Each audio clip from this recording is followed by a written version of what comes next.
And then from then I made the money to pay for the tuition that year. And then the following, and that was $15,000, Greg. I don't know if you have it on your thing. The first year in 1994, I made $15,000. Then the following year, I made $30,000. Then the following year was $64,000. And then from then on, you know, it was six figures, and that's how it started.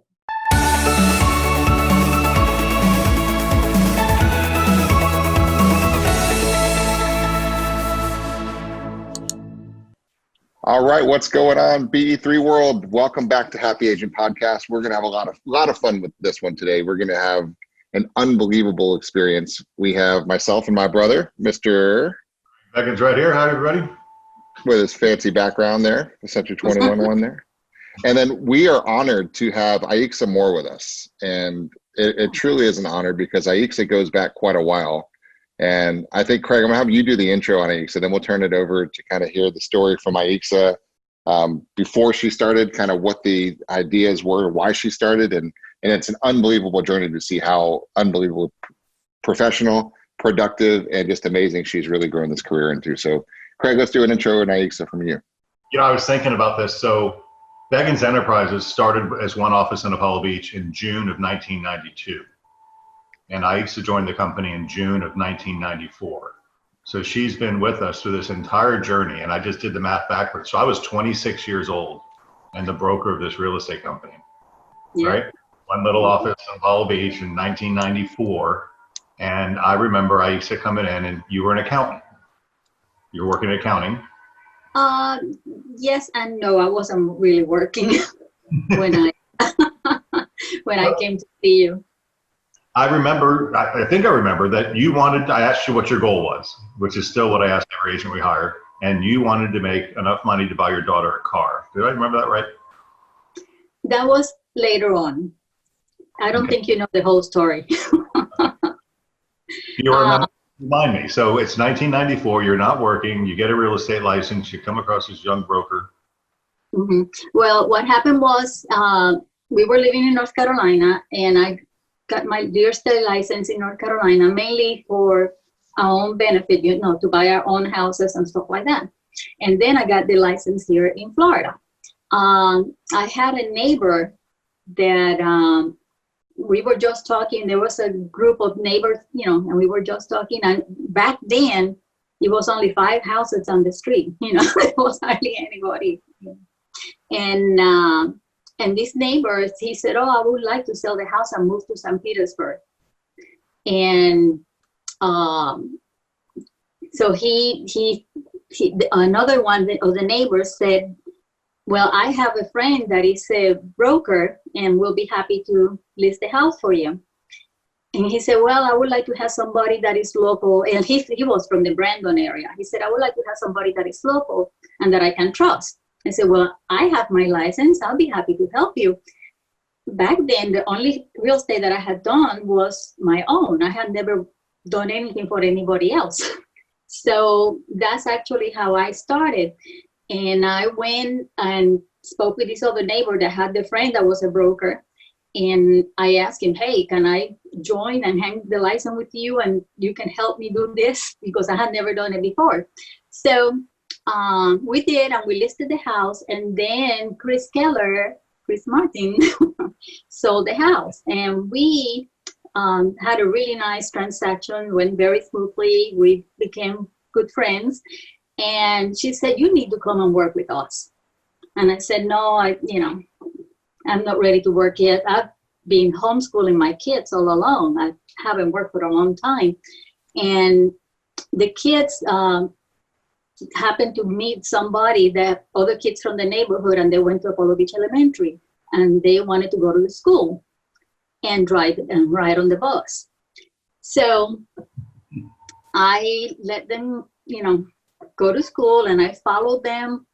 They got on the bus, and I drove right behind the bus until they got to the school.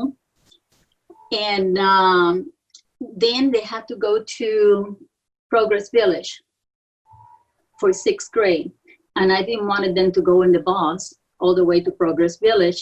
And back then, Progress Village did not have the best of reputation. So I wanted them to go to private school. So I went ahead and enrolled them, and Bob didn't want to send them to private school, my husband, because he always went to public school. I went to private school all along. So he didn't see the value on him, them going to private school. So I said, okay, you don't want to pay to send them to private school, I'll go to work and I'll pay for it. And that's how I got into real estate. I called Chris and and I had got a paycheck from this other sale. So I knew that I could make the money. So I enrolled the kids in the private school, and I called Chris. I said, Chris, can I still go and work with y'all? And she said, oh, sure, come on over. And then he introduced me to Craig, and that's how I got started in real estate. And then from then I made the money to pay for the tuition that year. And then the following, and that was $15,000, Craig. I don't know if you have it on your thing. The first year in 1994, I made $15,000. Then the following year, I made $30,000. Then the following year was $64,000. And then from then on, it was six figures, and that's how it started. Yeah. And I love this part of the story, Aixa, because it all goes back to then now doesn't matter. Once you have a why and a reason, everything falls into place, right? Because there's the reason to get up to go to work, because you're like, okay, private school's not cheap for a couple kids. That's significant money, and but you have no choice. Once you commit to it and decide, game over, right? A lot of people say they would like to send their kids to private school, but you didn't say I would like to send them to private school. You said I'm going to send them to private school, and I'm just going to go make the money, right? So there's a big difference in deciding versus thinking about it. So I want everyone watching just to really just let those little things sink in to what she's done, because that's the driving force. And I love the doubling, the 15 to the 30 to the 60 to the six figures, and you've never looked back, right? No. And then, like Craig says, one time I wanted to buy them a car, and I wanted to make enough money that year to go and buy my kids a car. I bought each one of them a car. And that's another story. I went to buy a truck for my son at the Ford station, Ford, dealership. Yeah. And the guy told me, a female with, Spanish speaking and stuff like that. He said, don't you think you should bring your husband with you to buy the truck? I know. Oh, boy. So I walked out of there and went to the Nissan dealership and bought a Nissan Titan truck, cash. And so you should not judge the people. No. Now, did you drive back to the Ford dealership and give them a little salute on their way out? Oh boy. So I was thinking, Aixa, tell us about, because they've heard me say this, but the office in 1994, did we have MLS yet, or was it still the dial-up modems? Did we still have MLS in 94, or did that switch by then? Let me think. Did we have the MLS? I don't think so. No, but when the MLS came, it was a monochrome monitor, a black monitor with orange letters. Yes. And you put AC, AL for ad listing, CL was the code for listing, and we'd have to do that type of stuff. And then we figured out staff would do all that for us. But we were new to Century 21 at this time, so the gold jacket was really big. And I don't know how many gold jackets you had, but you had quite a few. And tell the group what we used to, remember Hank Kaufman and Betty Ellsbury and... Yes. Well, when I went to work with you, I said, okay, I'm here. I want to work, but I didn't know what to do next. And you said, well, we'll farm. I said, we farm? Okay, how do we do that? And so remember, we went door knocking together, and I went by myself too. And I remember just asking, because I needed to make that money to pay for that tuition. So I asked, I knocked and said, hey, this is Aixa with Century 21. If I can get you the price that you want and the money that you need in your pocket, would you list the house with me? And they said no. So I went to the next one. The next one said yes. And I was, yeah, finally got one. And then got out the book. Do you remember the book that we had, the binder? Oh, yeah. The binder. So that's what we had to do our presentation. And so that's a little flip chart book. That's right. That's right. And yes, no, we didn't have MLS, and we didn't have laptops, and we didn't have, you know, iPads and stuff like that. Remember we had apps, no Facebook, right? And we didn't have. Let me go back to something that was really important too. The attitude and the mindset that followed the decision to go to work. Like you just casually said it, but I'm going to call it back out so it's really conscious to everybody. You're like, I needed to go make the money, right? So I just want to knock down doors. And the first people said that no, they don't want to sell. So I just kept on going. And then somebody said yes, right? That summarizes all of real estate. You just kind of blew through it because you've been doing it for so long. But that's the one thing that stops most people still is the fear of that first door. Now you had every excuse in the world. The reality of it is you had, you know, I was a pilot, right? You guys aren't hurting for cash.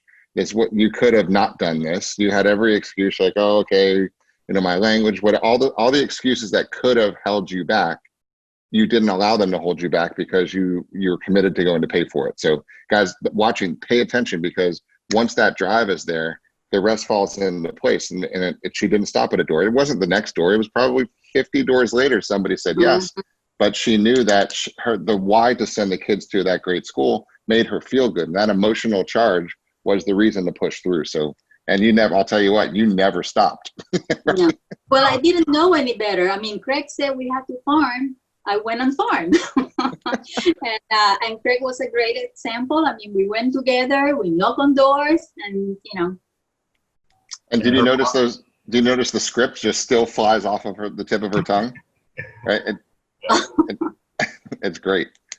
So Co-Vid in Dolphin Cove, and for years we'd hire new agents, and I'd tell them to go knock on doors, and they'd get so pissed because they'd come back. I went knocking on doors, and everybody says, "Yeah, when we list, we'll list with Aixa." Yeah, when we list, we'll list with Aixa. They would come back distraught because they were trying to find Aixa still after all this time as top brand awareness in Apollo Beach. Okay, let me jump in on this one for a second, because this is 1990s, okay? And top of mind awareness is still the name of the game today, but it's just done completely differently. So because she was able to go do the flyer, do the door knocks, and consistently go there, frozen. That was the medium, guys. That was the way to make sure everybody saw you, and it was ready to go. So, but as things have evolved, had Aixa just relied on just doing that, she would never have maintained the market share that she has. I mean, today, we'll get to this later, but you are one of the most progressive, forward-thinking social media marketing minds in the industry, Aixa. You truly are. And you started early, you adopted it well, and you're all in because you've actually recognized and realized that it's still about top of mind, but everyone's distracted now. They're on their phones, they're doing their thing. So not only are they still seeing you at the door in the mailings, but now they're seeing you in their feed. When they're seeing it on Facebook, they're seeing it on Instagram, seeing it on LinkedIn, they're seeing you in different ways because you've evolved and adapted to the times that none of these things we just mentioned were even really thought of in 1994, right? And I just want to just congratulate and just throw kudos out, because I know you won't do it for yourself, right? But you've really done a great job maintaining really the number one position on that. And Craig, I think it's important to talk about what unbelievable production Aixa's had from her career. This wasn't like a one-hit wonder year that she had. So talk about it from your perspective, what you've seen from Aixa. Well, Aixa has the Apollo Beach office within our network is the biggest office. It's been around the longest. And Aixa has been, and this is no, well, it's kind of true. I do go to her once in a while and say, hey, Melissa's catching up to you. And that pisses her off. And then she rockets and goes, takes 20 listings or something. But she literally has been the number one agent in the office. I can't think of a year where you haven't been. We've had a couple of people in the company pass you for a year or two. That's some exemplary things to do. But literally for 20 plus years, she has been the number one agent in the number one office, which is also, in the state, like the number one office, except for Jim White, because he's got Tanya Berry. But so I was thinking this morning, how many, and I'm not, don't be embarrassed by this, but how many millions of dollars? I mean, I remember we would have $400,000 years, 500,000. I think your best year was over $700,000 in commission in 1 year in 2005. Wow. So you literally made $4, $5, $6 million, $7 million in real estate commissions to yourself over that period of time. And she's been amazing. I mean, she's an idol to me because she has, how many houses do you own now? You're still selling some, but. No, I mainly keep them. But you've got quite a waterfront homes that she's bought over time. Yeah. Well, I see that as my retirement. Of course. Yeah. I mean, you could 10 houses paying you $1,500 a month. That's a decent income for your retirement. Mm-hmm. Mm-hmm. You're not paying them off, and you've just built an amazing career. But I think the one thing is consistency. I mean, Aixa has to be one of the most heavily recruited agents in Tampa Bay. And I'm honored that you've been with me as long as you have, because it really just, it means a whole lot to us. But, you know, you're just culminate the brand. You know, we've had the good times with Centurion. I was thinking, how many trips have we been on together? Oh my gosh. San Diego, we've been to Vegas a couple dozen times, all the Marco Island trips, all the, gosh, how many things have we done over 24 years? It's almost like I know. And I love that. I love the camaraderie, and I love, you know, the support that, you know, Century 21 gave us, as well as you. I wouldn't go anywhere else. And I think about how many boat tours. You've by far been my number one. We haven't done one in a while, by the way. Yes, I know. She just works on listings now, so that's too many buyers. But the number one boat tour supporter for years. I mean, we just basically spend every Saturday morning taking Aixa's customer around and bamming them, selling them houses. Mm-hmm. Mm-hmm. Yeah. So I didn't pull the numbers up, but how many sales do you think have happened that you've been involved in 24 years? Oh, I don't know. You can ask Craig about that one. I don't keep track, Jeff. I don't. It's several hundred for sure, right? It's nearing 1,000 probably. It's probably transactions. Close to 1,000 transactions. So probably 1,000 transactions. In Apollo Beach, Aixa really followed the guidance and said, know your market. Rarely has she ever sold a house in Tampa.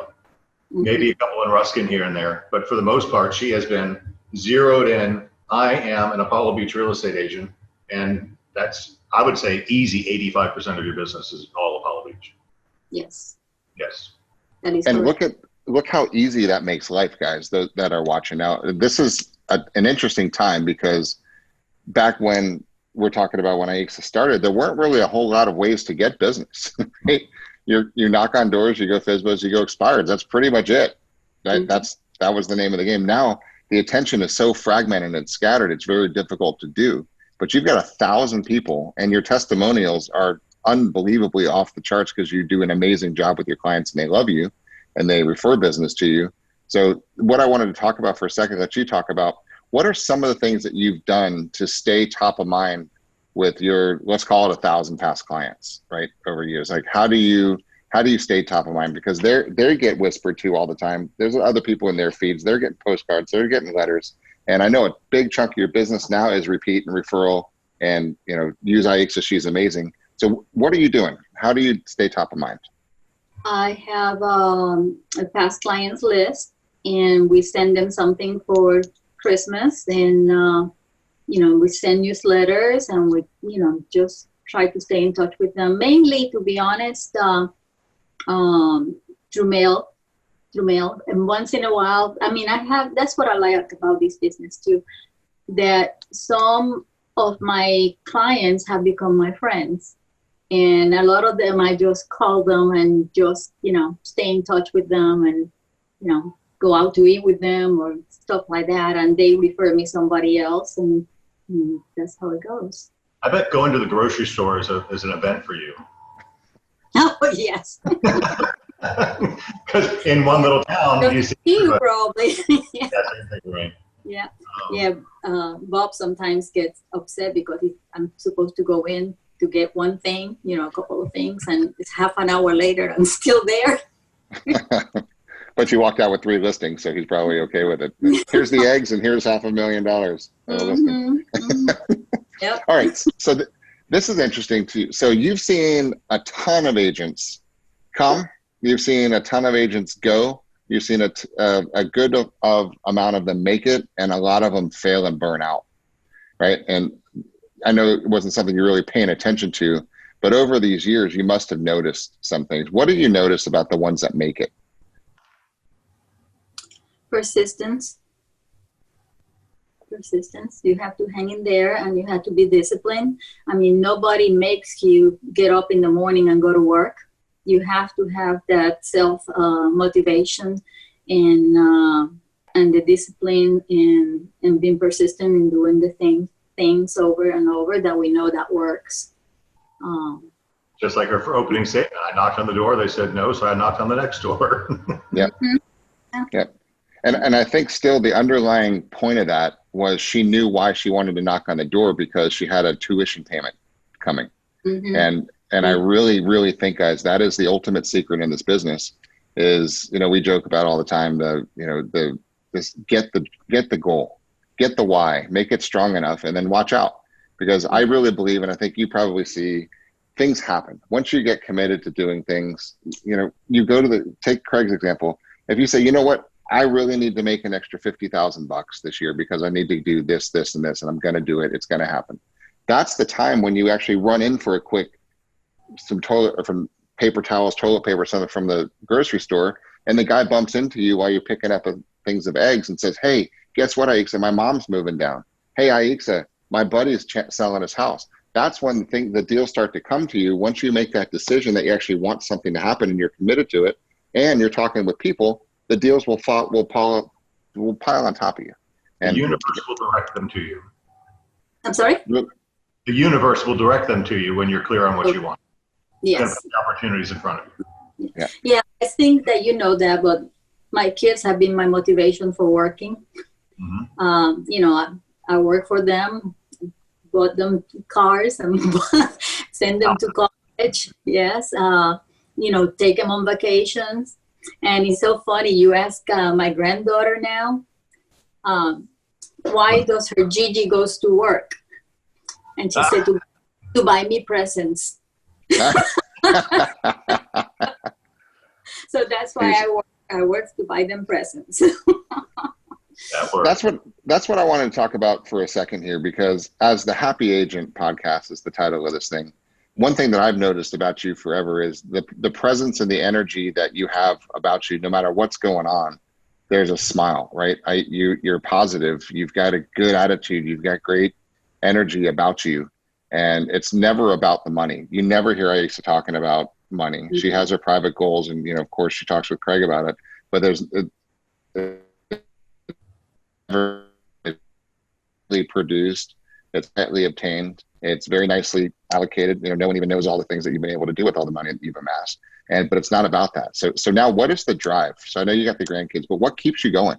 Because honestly, you don't have to. Let me buster on this real quick, because when the pandemic started, I wanted to reach out to my top performers to make sure their mindset was in the right place. And I said, Aixa, what are you doing? She says, I'm being a grandma. So I think I know where this answer is. So during the pandemic in the beginning days, she was grandma mode, which is like her. But she wanted to make sure her kids could work, so she took care of the kids, right? And I remember, I don't know if you ever got Celeste to do it, but Celeste is her assistant now. And I said, get Celeste. Celeste is on my training every morning. You know that? Yes. That's awesome.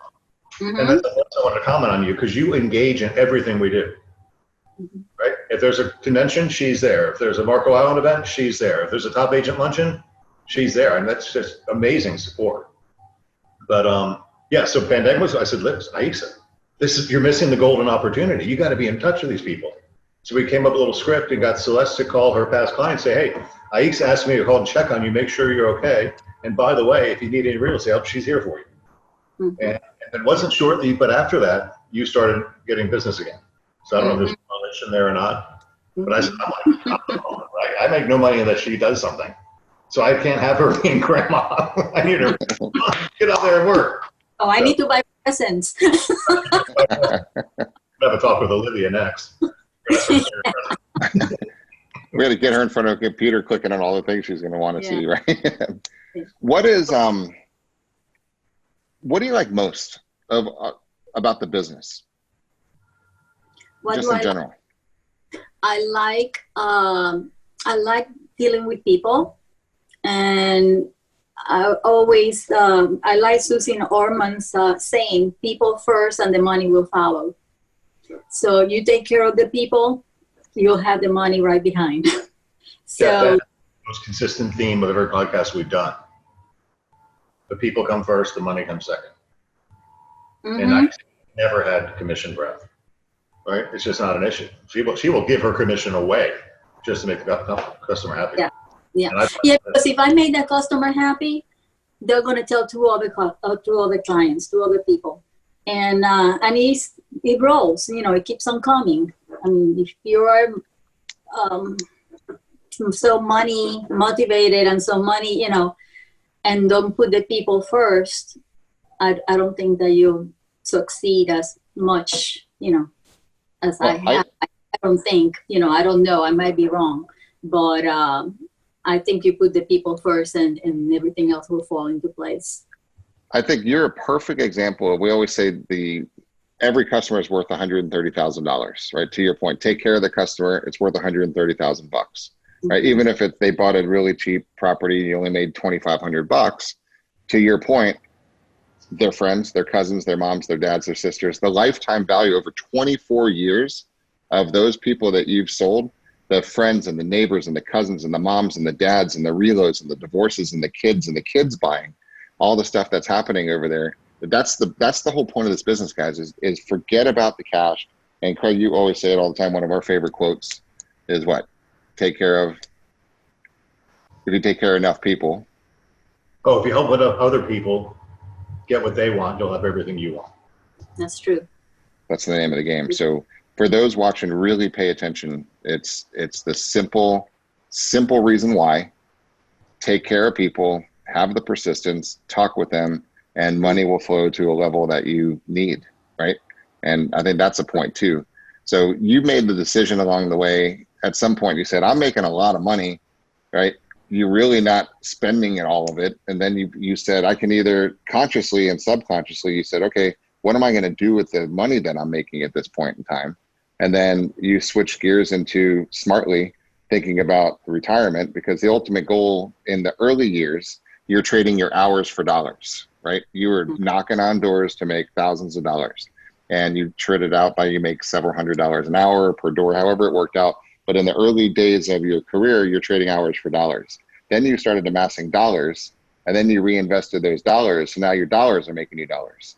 So you put the money down on a house, that's spitting out money every month. Now you make some more money, you put another house, that's spitting out money. And now you've got all these little soldiers of dollars walking out there, amassing money for you. So one day you can just go on a cruise and hang out, and you've got enough money coming to way more support your lifestyle and your kids and your grandkids.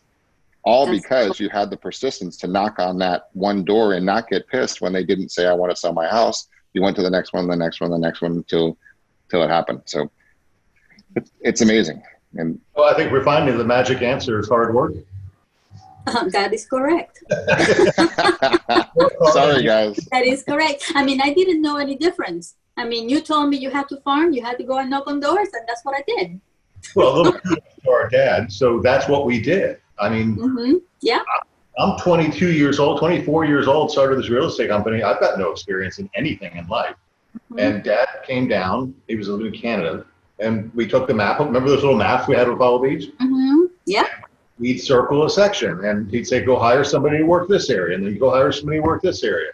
And we had farm maps all over the walls, and I worked in area too. And Mom worked Bell Harbor, and Chris Martin worked Eagle Lane and Gulf Island Drive. And we had our little team, and we took the top. It's divide and conquer.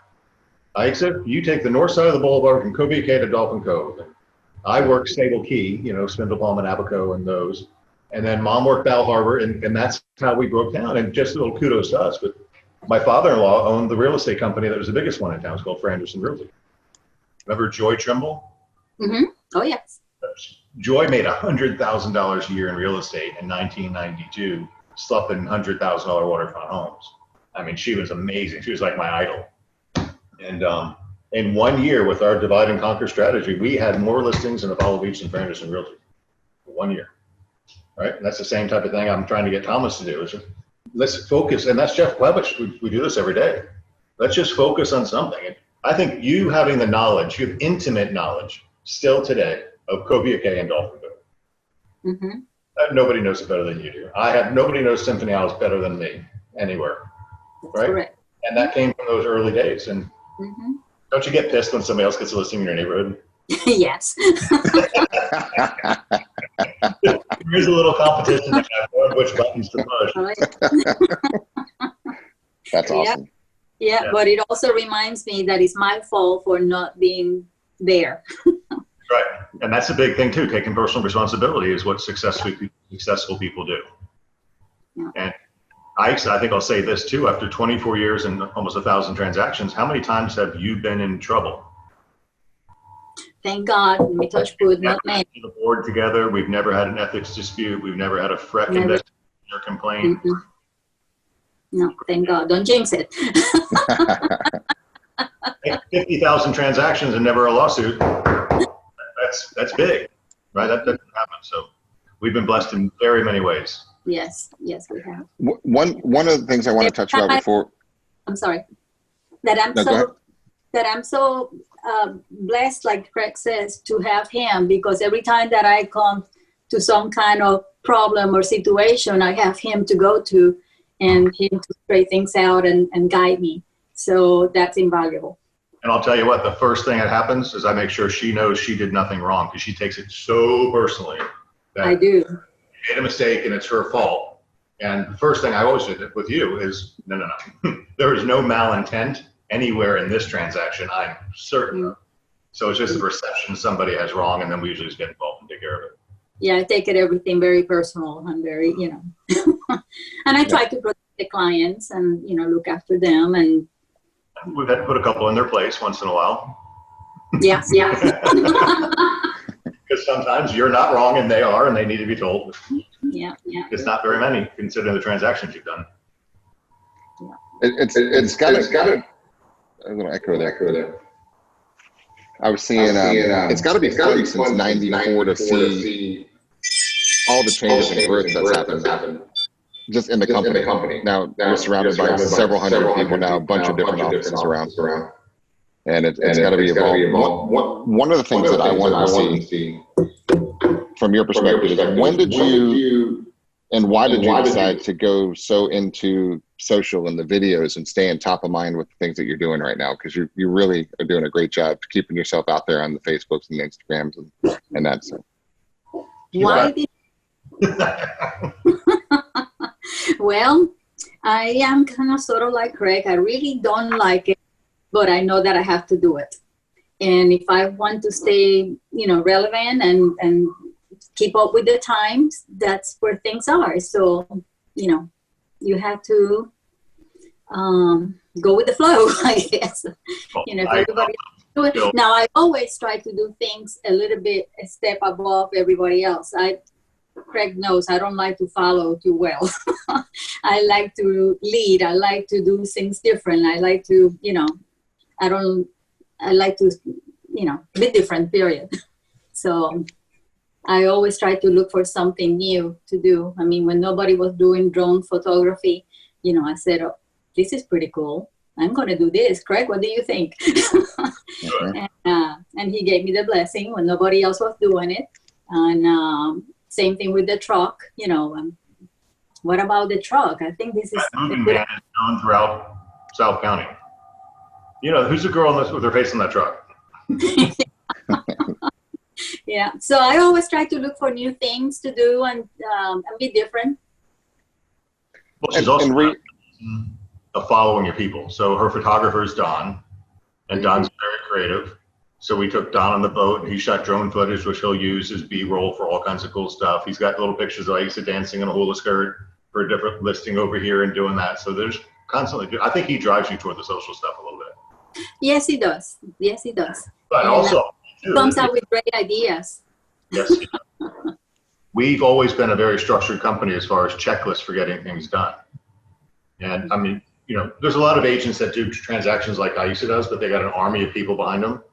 She has one administrative assistant who works part-time, right? And all she does is administer the checklist for Aixa on when she gets the listing. These are the things that get done. When a contract comes in, these are the things that get done. And it happens the same way over and over again.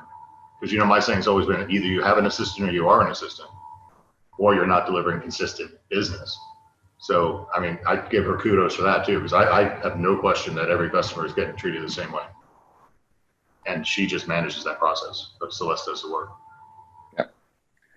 And no, that's it. Following the systems, and staying ahead of the curve. That's the fun part. The one I just wanted to wrap that one thought up there, because you definitely are ahead of the curve. You put your artistic, creative flair on everything. But look at the evolution, right? We started out talking about the standard computer, right?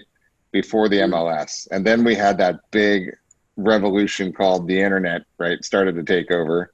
And then now you had to get the AOL dial-up sound, right? Then you had to, I mean, think about all the revolutions that have happened. Then the websites, and then all the different things you had to do. And then now the videos, and that, you remember you had to have 6 videos, and you had 12 videos. Now you have 36 videos. Now you need virtual tours. Now you need 3D marketing. Now you need drones. And now you need to post it on Facebook and Instagram and LinkedIn and now TikTok. And all these things that are out there to drive you crazy, but you still do it, right? You still evolve and stay top of mind. And I think it's really important for everybody to pay attention, because she wants to remain, in her words, relevant to the thousands of people that love her, know her, and know that she's an amazing agent. And when their attention goes away from the newsletter, right, which used to capture their attention, she says, okay, where's my attention going now? I'm going to go here. I'm going to go here. I'm going to go here. I'm going to here. If they're on one of these, I'm going to be on these. And then if I have their attention, I'm going to do something cool. How can I dance in a hula skirt in front of my waterfront listing? Let's do that, right? Which makes them say, hey, there you are. I saw your video. I saw this. It's top of mind. So when they're at a cocktail party, they think about her and they refer her business. And that's what keeps the train running. So huge kudos to you for staying ahead of that curve and doing it. So those of you watching, if you're not consistently innovating and watching what's new and coming, you're missing the boat, because I think you can see perfectly the end result of persistence is a very happy, very wealthy, very pleasant, fun person, lifestyle, and just future retirement. And I think it's an amazing testimonial to how things are done right. So, and I love that. Thank you. Just thinking of one other thing. So, Aixa is not really comfortable doing some of the things she does. You know, so she's not very outgoing normally. She's very wonderful, but to dance in a hula skirt in front of her listing is not something that she's comfortable doing. But she does it anyway, and I think she gets out of her comfort zone to try new things, and I think that's really a key to success as well. Because I know you don't feel comfortable doing it. You didn't feel comfortable doing this podcast yesterday, but you said, I will, right? Yes. But you're willing to go out there, and you know how many of our agents are saying, no, I'm afraid to do this. I couldn't be on a podcast, right? But you busted out of your comfort zone and you tried it. And I think that's really a key to your success too, because you're right, Jeff, there's been so many changes. And resistance at every one of those. Yes. But you were able to push through that resistance to go on the other side. Yeah. It's been fun. Now I could just tell you that, you know, when you started, I wasn't even really in the business yet. I was maybe 18, right? And getting in and evolved in there. But from the moment I've got into it, you were always that pinnacle agent, that number one, that from day one. When I even started in the business, you were always number one and still remain number one. You're an amazing asset to our team, and we love having you on board for sure. No doubt. Thank you. And very good. So I want to thank you for your time. What's that, Craig? Aixa might be the definition of drama-free real estate. Well, I think it's stronger than that. I think she's really the perfect blueprint for success in the real estate business, right? If you really got it down, it's consistent, steady Eddie, get a goal, go to work, treat people right, get another goal, go to work, treat people right, get another goal, treat people right while you're going to work, and enjoy your life. I mean, you go on amazing trips, you spend time with the family, you're not frazzled. You know, there's a lot of agents in this industry, which you know, that they work way too hard, they burn themselves out, they have a terrible home life, they don't really able to do anything, there's no balance. And you've been able to figure this out with the balance to do the things that you need to do. Not that there haven't been days that you miss things and, you know, sacrifices along the way, but all in all, the priorities have been there to stay what's first. And your clients appreciate that too. So I want to just, everybody watching, just, you know, look at what she's done and help pattern yourself as far as those core tenets along the way. So that's what I want to see. Craig, anything to wrap up there? I just want to say thank you for coming out of your comfort zone and doing this with us. Thank you. Thank you for making me. Thank you very much. Getting back together in person. Group hug. That's right. There you go. Yes. All right. Guys, I hope you enjoyed this. I know there's an amazing amount of content in here. And thanks again, Aixa, for joining us today.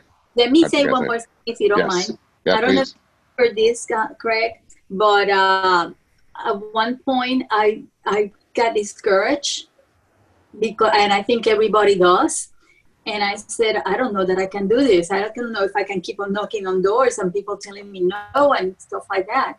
And Craig said, you hang in there and we're going to make it. You're going to make it. You're going to be okay. And we're going to be, successful. I don't know if you remember that, Craig. And actually, we were coming out of the building in Apollo Beach Boulevard. And I think Angelique was outside waiting for you. And she was pregnant at that time. And I don't forget that.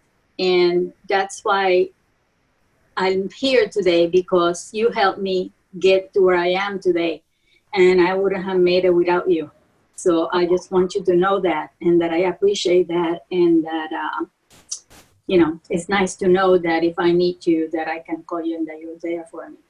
And I thank you. I love you, baby.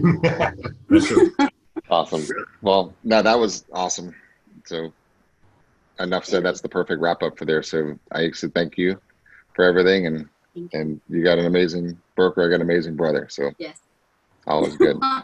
Definitely. Thank you guys for watching, and thank you for your time. Bye, guys.